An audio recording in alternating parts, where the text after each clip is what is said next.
Il faut protéger le Ghana.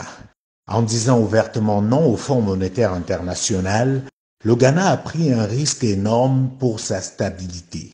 Les puissances qui se cachent derrière les institutions de Bretton Woods veulent le faire payer.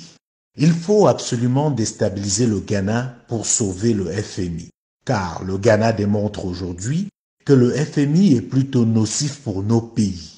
C'est une arme aux mains des puissants.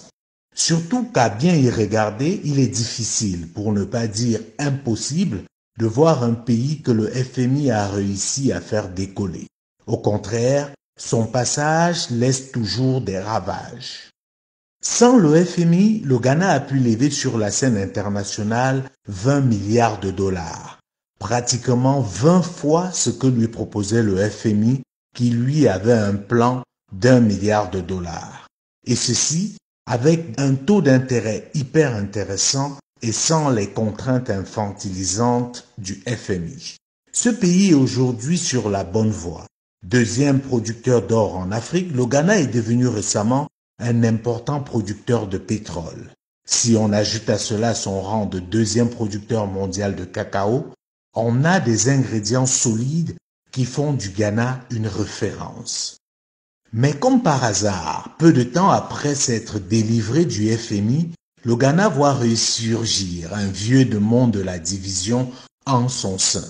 Certains activistes situés à l'est du Ghana demandent la sécession, prétestant qu'avant la guerre mondiale, ils appartenaient à l'Allemagne et s'autoproclament le Togoland. Ce qui pourrait être risible si ce n'était pas un sujet si grave, c'est qu'ils reconnaissent que le Ghana, c'est-à-dire leur pays, est une démocratie, un état de droit et un exemple de bonne gouvernance, mais réclament ce qu'ils appellent leur dignité d'origine, une histoire à l'africaine où on parle de dignité en réclamant une appartenance d'essence coloniale. Comme le Cameroun, le Togoland, qui était sous protectorat allemand avant la guerre, a été reparti entre la France et la Grande-Bretagne après la défaite allemande.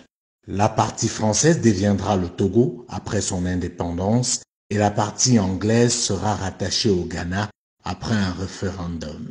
Même s'il faut reconnaître que ce mouvement indépendantiste au Ghana existe depuis plusieurs années sans véritable effet, l'ampleur qu'il vient de prendre ce mois de mai, juste après le non catégorique du Ghana au FMI, laisse perplexe. La méthode est simple, diviser pour mieux régner, freiner le développement du Ghana pour éviter de laisser prospérer la réalité qui est qu'avec le FMI, c'est impossible de se développer. Sauf que, au Ghana, ils auront du répondant en face. Le pouvoir en place a des résultats. La croissance de son PIB réel est passée de 3,4% en 2016 à 8,1% en 2018. L'inflation est également à la baisse, passant de 15,4% en 2016 à 9,5% actuellement. Il ne sera donc pas facile de déstabiliser le Ghana, car en plus de ses résultats économiques, la démocratie y est une réalité. Il y a eu, depuis ces dernières décennies, plusieurs alternances pacifiques à la tête de cet État. Cependant, il ne faut pas sous-estimer la capacité de nuisance des ennemis de l'Afrique. Ils sont prêts à tout pour atteindre leurs objectifs. Quand le terrain est fertile, comme dans certains pays, ça peut aller très vite. Dans le cas contraire, ils savent prendre leur temps.